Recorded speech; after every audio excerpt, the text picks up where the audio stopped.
सहनाववतु सहनौ भुनक्तु सह वीर्यं करवावहै तेजस्विनावधीतमस्तु मा विद्विषावहै। ओम शांति शांति शांति।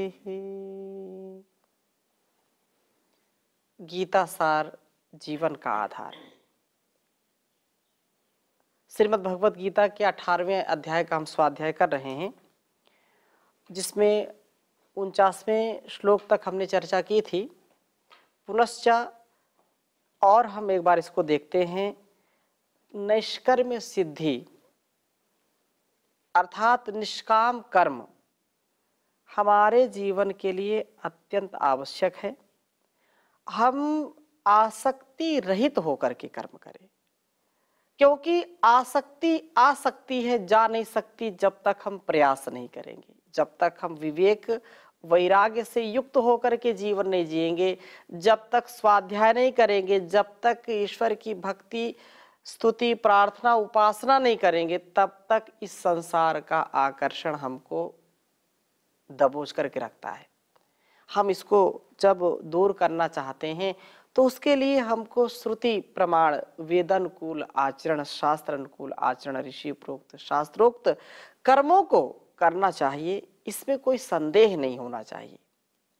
बहुत सुंदर चर्चा है 49वें श्लोक में कही है। आसक्ता बुद्धि सर्वत्र जितात्मा विगत स्पृहः नैष्कर्म्य सिद्धिं परमां संन्यासेनाधिगच्छति। असक्त बुद्धि सर्वत्र जितात्मा विगत स्पृहः नैष्कर्म्य सिद्धिं परमां संन्यासेनाधिगच्छति। जैसा कि हमने पिछली कक्षा में चर्चा की थी हमने कि नैष्कर्म्य सिद्धि क्या है, तो कर्म सर्वथा अकर्म हो जाए, कर्म होते हुए भी जब व्यक्ति उसमें लिप्त ना हो, निर्लेप हो जाए। कर्म में प्रवृत्ति है लेकिन निवृत्ति मूलक प्रवृत्ति है। अटैचमेंट तो है लेकिन डिटैचमेंट युक्त विद डिटैचमेंट है। ऐसा ज्ञान, ऐसा विवेक पूर्वक कर्म हमको निष्कर्म से युक्त करता है। तो कर्मों को ना करना निष्कर्म नहीं है। जो लोग कहते हैं ना कर्म नहीं करना, ये निष्काम हो गया, निष्कर्म हो गया, निष्कर्म में हम रहते हैं, ऐसा बिल्कुल नहीं है। कर्म तो करना पड़ेगा, लेकिन कर्म करते करते भी निर्लेप हो जाए, अकर्म की स्थिति में रहे, तो यही निष्कर्म है। अब अंदर से पूर्ण जागरूक और इस बाहर के प्रपंच में पूर्ण सजग होते हुए पूर्ण क्रियाशील, अंदर से पूर्ण शांत और बाहर से पूर्ण क्रियाशील। जैसे सागर बोलता है, सागर की जैसी शांति, वो उथल पुथल किनारे करता है लेकिन बीच में बिल्कुल शांत रहता है, स्थिर होता है। सागर जैसी गहराई, शांति। तो इस प्रकार से यहाँ बताया कि वास्तव में वेदोक्त प्रवृत्ति मार्ग में हम जो भी अपने वर्ण धर्म के अनुसार जो भी कर्म करते हैं उसको तो करना ही करना, उससे बिल्कुल अपने आप को पीछे नहीं रखना। तो इस प्रकार से ये कहा कि कोई भी कर्म छोटा बड़ा नहीं होता है। किसी भी प्रकार से व्यक्ति ये ना समझे कि ये छोटा ये बड़ा है। जो भी कर्म हमको मिल जाए, और चाहे वह कुशल वैश्य, कुशल कारीगर, लोहार, जुलाहा, सफाई कर्मी, वाणिज्य, कृषि, क्षत्रिय, पशुपालन, ये जितने भी हैं, चाहे रण में युद्ध करना हो, चाहे खेतों में किसानी का काम हो, कृषक काय हो, मतलब कृषि कार्य हो, तो कृषि कार्य में भी या सेना पर जो है जो उत्तरदायित्व होता है सीमाओं की रक्षा का, चाहे वह हो उनमें दोनों में एक ही समान अपने जीवन को जीने का प्रयत्न करना। तो ये बहुत सुंदर बात कही है, अर्थशास्त्र में कहा गया है कि राजा के लिए यह भी मुख्य कर्तव्य बताया गया कि वह प्रजा को स्वधर्म में स्थापित रखे। कौटिल्य अर्थशास्त्र में कहा, कौटिल्य अर्थशास्त्र उन्होंने लिखा और कहा, तस्मात् स्वधर्म भूतानाम राजा न व्यभिचारयेत स्वधर्मम संधानो ही प्रेत्यचेह न च नंदति। पुनश्च इसको एक बार देखें, तस्मात् स्वधर्मम भूतानाम राजा न व्यभिचारयेत स्वधर्मम संधानो ही प्रेत्यचेह च नंदति व्यवस्थितार्य मर्यादा कृत वर्णाश्रम स्थिति ही त्रय्या ही रक्षितो लोका प्रसीदति ना सीदति। कितनी सुंदर चर्चा कही है कि राजा प्रजा के स्वधर्म को अस्त व्यस्त ना होने दे। श्रेष्ठ राजा कौन है? जो स्वयं भी अस्त व्यस्त ना हो, बल्कि प्रजा के रंजन में, प्रजा की सेवा में मस्त रहे, व्यस्त रहे, स्वस्थ रहे, अस्त व्यस्त न रहे। और प्रजा भी अस्त व्यस्त न होने पाए, उसको भी पूर्ण आनंद के साथ, उत्साह के साथ रखने का प्रयत्न करे। यह राजा का कर्तव्य है। प्रजा में स्वधर्म को व्यवस्थित बनाए रखने वाला राजा इस लोक व परलोक में प्रसन्न रहता है। इस प्रकार स्वधर्म अनुसार जिस समाज में आर्य मर्यादा, श्रेष्ठ आचरण परंपरा एवं वर्ण आश्रम धर्म की उत्तम स्थिति होती है, वेद त्रयी के अनुसार जो व्यवस्था होती है, वह राज्य बिल्कुल रक्षित होता है, सुरक्षित होता है। ऐसा समाज सदा प्रसन्न रहता है, फलता फूलता है। ऐसी ही समाज के सदस्य अभ्युदय और निश्रेयस की प्राप्ति कर पाते हैं। जो अपने ही राज्य में अपने ही लोगों से द्वेष दंगा करते हैं, लड़ाई झगड़ा करते हैं और एक दूसरे की निंदा स्तुति में लगे रहते हैं, स्वार्थ में लगे रहते हैं, वो निश्रेयस की प्राप्ति कैसे करेंगे? अभ्युदय ही नहीं हो पाएगा उनका। गृह कलह उत्पन्न हो जाता है, गृह युद्ध हो जाता है, तो वह राष्ट्र, वह राज्य, वह समाज, वह संसार, वह परिवार कभी उत्थान को प्राप्त नहीं होता है। जहां सुमति तहां संपत्ति नाना, जहां कुमति वहां विपत्ति निधाना। विपत्तियों का पहाड़ टूट पड़ता है जहां कुमति है। इसलिए हजारों हजारों वेद मंत्र का उपदेश करने के बाद ऋग्वेद में भगवान ने कहा संगठन सूक्त के माध्यम से, संगच्छध्वम संवदध्वम संवो मनांसि जानताम देवा भागम यथा पूर्वे संजानाना उपासते। प्रेम से मिलकर चलो, बोलो सभी ज्ञानी बनो, पूर्वजों की भांति तुम कर्तव्य के मानी बनो, पूर्वजों की भांति तुम कर्तव्य के मानी बनो। तो हम कर्तव्य का पालन करें और निर्लेप भाव से करें। तो इसी प्रकार से आगे भी बताया जा रहा है कि अपने कर्मों में तत्पर रहने वाला व्यक्ति अंत में मुक्ति को कैसे प्राप्त करता है, मोक्ष कैसे प्राप्त करता है। तो बहुत सुंदर बात कही, सिद्धिम प्राप्तो यथा ब्रह्मा तथाप्नोति निबोध में समासे नैव कौन्तेय निष्ठा जानस्य या परा।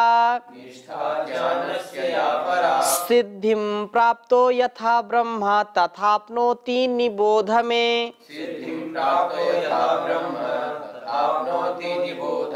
समासे नैव कौन्तेय निष्ठा जानस्य या परा।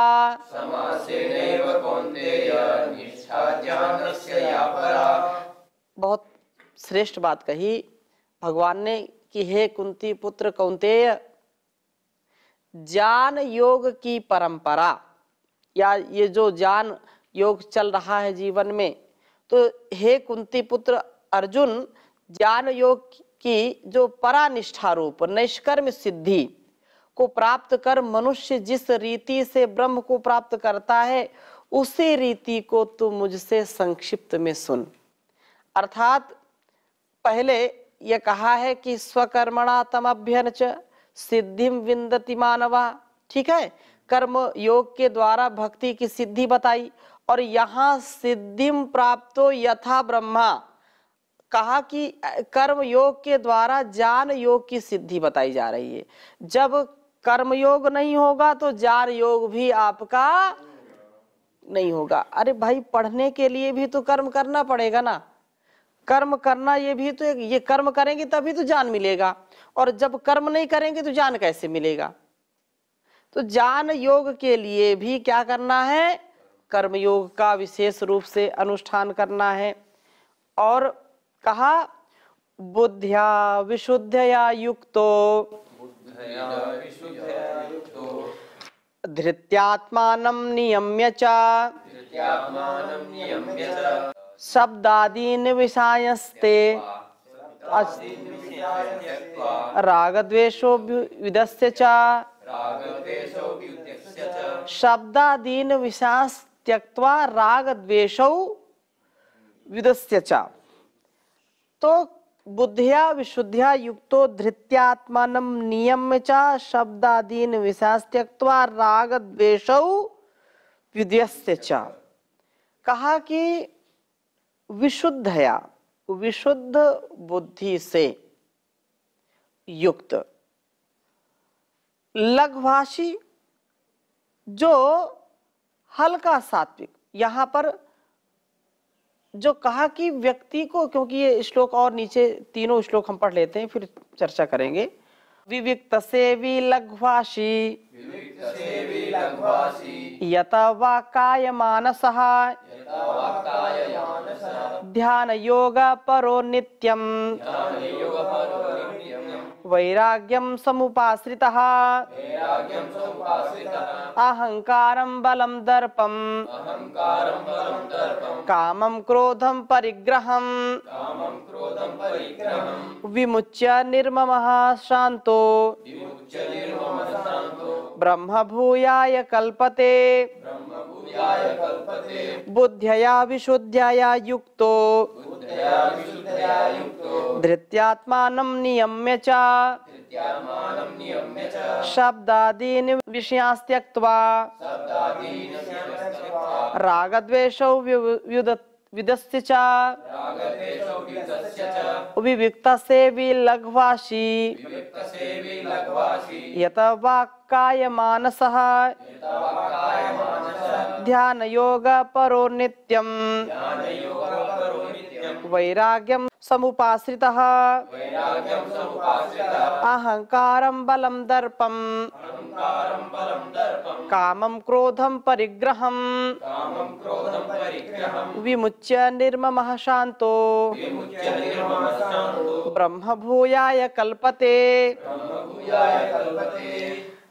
कहा कि राग द्वेष रहित और शुद्धता से युक्त अर्थात विशुद्ध बुद्धि से युक्त लघुभाषी अर्थात लघु हल्का सात्विक नियमित भोजन करने वाला, जो अत्यधिक गरिष्ठ या तामसिक राजसिक जो आहार नहीं ग्रहण करता, सात्विक हल्का जो भोजन लेता है, और शब्द आदि विषयों का त्यक्त्वा त्याग करके विविक्त सेवी एकांत और शुद्ध देश का जो सेवन करने वाला, तथा धृत्या सात्विक धारण शक्ति के द्वारा आत्मानम अंतःकरण और इंद्रियों का संयमन करता है, नियम करता है, नियमन अर्थात नियमों में चलाता है उनको, नियम्य अर्थात जिनका नियमन करता है, जिनका संयमन करता है,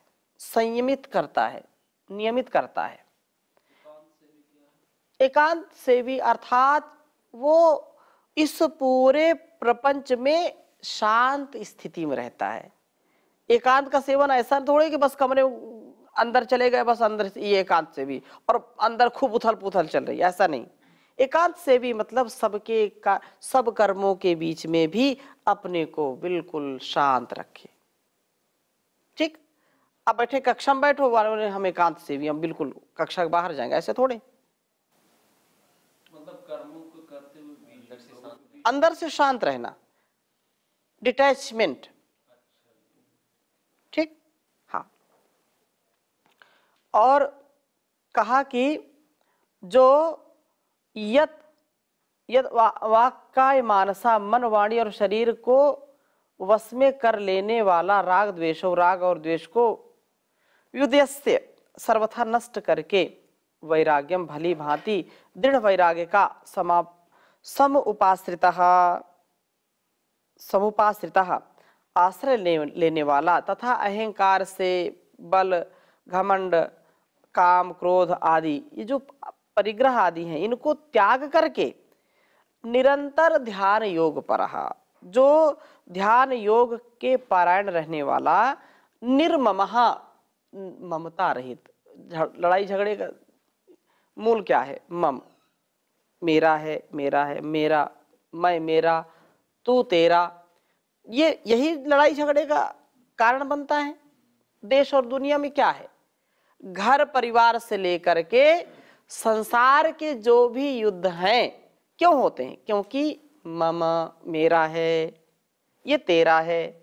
तो मैं मेरे की भावना, तू तेरे की भावना से जो उठ गया ऊपर, अयम निजा परो वेति गणना लघुचेत शाम उदार चरिता नाम तू वसुधैव कुटुंबकम। ये सारा संसार उनके लिए एक कुटुंब है, एक परिवार है, जो ज्ञान पूर्वक, विवेक पूर्वक, भक्ति भाव के साथ जीवन को जीने वाले होते हैं।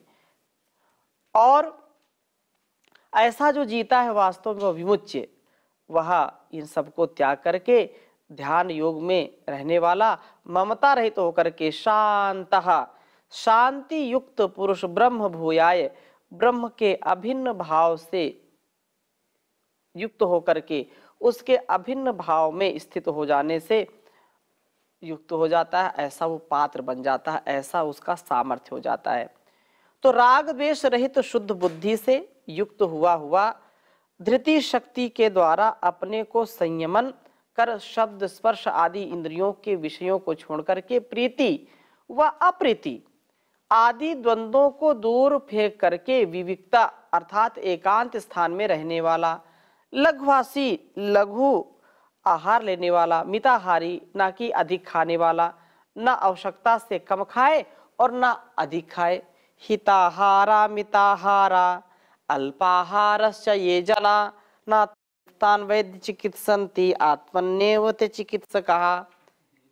हाँ, हिताहारा मिताहारा, जो हितकारी भोजन करता है और मित, परमित खाता है, जो परमित, हिताहारा मिताहारा अल्पाहारा चाहिए जना, ना तान वैद्य चिकित्सन्ति आत्मन्येव ते चिकित्सकाः, वो स्वयं अपने आप वैद्य हो जाते हैं, अपने वैद्य, घर का वैद्य। हिताहारा मिताहारा अल्पाहारा से ये जना, लिख लीजिए, हिताहारा मिताहारा अल्पाहारा से ये जना ना तान वैद्य चिकित्सन्ति आत्मन्येव ते चिकित्सकाः, ना तान वैद्य चिकित्सन्ति आत्मन्येव ते चिकित्सकाः, वो स्वयं अपने चिकित्सक बन जाते हैं। अर्थात जो हितकारी खाते हैं, ऐसा नहीं कि कुछ भी मिले बस अट सट सब आने दो, जीतव्यम चाहे मर्तव्यम हचक के भोजन कर्तव्यम, ये ऐसा जो मन में रखते हैं। और कहीं निमंत्रण गए, कहीं पार्टी गए, तब तो फिर क्या है, पांचों उंगली घी में, ऐसा लोग बोलते हैं। कुछ अंतर चारों ओर लगे हुए हैं, व्यंजन रेसिपी लगी हुई है, और फिर आने दो, फिर कोई अंदाजा नहीं, अब उसमें गरिष्ठ भी जा रहा है, तरल भी जा रहा है, ठोस भी जा रहा है, गरम भी जा रहा है, ठंडा भी जा रहा है, आइसक्रीम भी, दही बड़ा भी, और जो है उसमें गोल्डन मिल्क भी जा रहा है, हैं? तो कोई अब उस पेट का कबाड़ा बन जाता है। भाई कूड़ा कचरा डालने से क्या लाभ? जो सात्विक है, हिताहारा, हितकारी आहार है, हितकारी हो। और हितकारी, अब जैसे मिठाई लगी हुई है, रसगुल्ले भी लगे हुए हैं, गाजर का हलवा लगा हुआ है, और केसर बादाम से युक्त दूध भी है, कितना है तो हितकारी। अब किसी ने कहा चलो इसी को जो हितकारी खाना है, अब जो है सामर्थ्य 1 गिलास 2 गिलास का है और 5-6 गिलास पी गए, तो बताओ गड़बड़ होगा कि नहीं होगा? है, हलवा थोड़ा खाना चाहिए और उस जलवा उसका बरकरार रहे, इसलिए 10-15 प्लेट खा गया, तो बीमार हो जाएगा कि नहीं हो जाएगा? तो जो है हिताहारा मिताहारा, परमित खाओ। और एक बात और आगे बढ़ा के बोल दी कवि ने, अल्पाहारा, हिताहारा मिताहारा अल्पाहारा। मित का हितकारी हो, परमित हो, और परमित से और कम कर दो, अल्प आहार। भूख है 4 रोटी की तो आप 3 रोटी ही खाओ, ठीक है ना? तो इससे क्या है, निरोगता मिलेगी, उत्साह मिलेगा। तो कहा कि लघुभाषी अर्थात लघु आहार लेने वाला, हिताहारा मिताहारा अल्पाहारा संयोजना नातान्वे चिकित्सन्ति आत्मन्यवते चिकित्सका, वो स्वयं चिकित्सक हो जाते हैं स्वयमेव। और वाणी काया मन को संयत किए हुए, नित्य ध्यान युक्त और वैराग्य को धारण करने वाला तथा अहंकार से बल घमंड काम क्रोध परित्याग करके जो है इनका जो परिग्रह अर्थात सांसारिक पदार्थों के बंधन को छोड़कर ममता रहित है, और जो शांत है वह मनुष्य ब्रह्मभूत होने में समर्थ हो जाता है, अर्थात ब्रह्म जैसा ही हो जाता है। यो या एवं वेद सा एवं भवति, जो उसको जैसा जानता है वैसा ही वो हो जाता है। इसलिए इसको हमको समझ लेना चाहिए। और बहुत सुंदर बात कही है, क्या? ब्रह्मभूता प्रसन्नात्मा ना शोचति ना कांक्षति समः सर्वेषु भूतेषु मद्भक्तिं लभते पराम। ब्रह्मभूता प्रसन्नात्मा न शोचति न कांक्षति समः सर्वेषु भूतेषु मद्भक्तिं लभते पराम। तो ये बात कही कि वास्तव में ब्रह्मभूत, ब्रह्म भाव को प्राप्त, अर्थात ब्रह्म में एक ही भाव में जो स्थित होता है उसको ब्रह्मभूत बोलते हैं, ठीक है? प्रसन्नात्मा, प्रसन्न मन वाला योगी न तो किसी के लिए शोक करता है और न किसी की आकांक्षा करता है। ऐसा सर्वेषु समस्त भूतेषु सभी प्राणियों में समहा समभाव वाला योगी पराम मद भक्ति, मेरी परा भक्ति को लभते प्राप्त हो जाता है। कहने का क्या आशय है कि ब्रह्मभूत ब्रह्म भाव को प्राप्त हुआ प्रसन्न चित्त व्यक्ति न किसी प्रकार की चिंता करता है, न कोई शोक करता है और न ही किसी प्रकार की आकांक्षा करता है, कामना करता है, न अपेक्षा है न उपेक्षा है। अपेक्षा और उपेक्षा से वो बचता है। इस प्रकार से सभी प्राणियों के समान हुआ अर्थात समस्त प्राणी मात्र के प्रति समान रूप से व्यवहार करने वाला मेरी परम उत्कृष्ट भक्ति को प्राप्त कर लेता है, ऐसा तुम जानो अर्जुन। और इस दृष्टि से आप सदा सर्वदा ऐसे ही वर्तना, यदि उन्नति चाहते हैं, यदि मुक्ति चाहते हैं। इस प्रकार से जो भी व्यक्ति संसार में बरतेगा वह निसंदेह मेरे अंदर ही उसका वास होगा। और आगे क्या कहा, भक्त्या माम अभिजानाति यावन्याश्चामि तत्वतः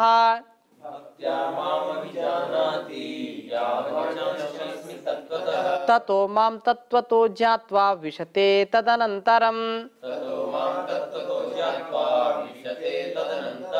भक्त्या माभिजानाति यावन्यश्चास्मि तत्वतः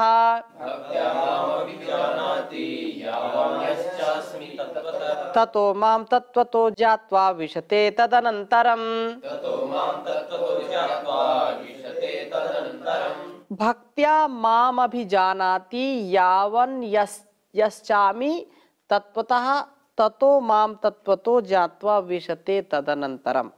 अर्थात मैं जो हूँ, जितना हूँ, इस रूप में मुझे वह भक्त अपनी भक्ति के प्रभाव से ठीक ठीक जान लेता है, समझ लेता है, और उस प्रकार भक्ति से मुझे तत्वतः यथार्थतया अर्थात यथार्थ रूप में जानता हुआ तदनंतर तत्व ज्ञानानंतर मुझ में ही तन्मय हो जाता है, मुझ में ही उसका आवास हो जाता है, मेरा ही वह प्रतिरूप हो जाता है। अर्थात जितना मैं सर्वव्यापी हूँ, यश्चामि जो कुछ भी हूँ, मैं सच्चिदानंद स्वरूप हूँ, ऐसा जो सर्वव्यापी परमपिता परमेश्वर है, उसको जितना जितना व्यक्ति ध्याएगा उसमें समाहित होगा, उतना उसका कल्याण होगा। तो इन्हीं भावों के साथ आज की कक्षा को यहीं पर विराम देते हैं, शेष चर्चा अगली कक्षा में करेंगे। ओम शांति शांति शांति।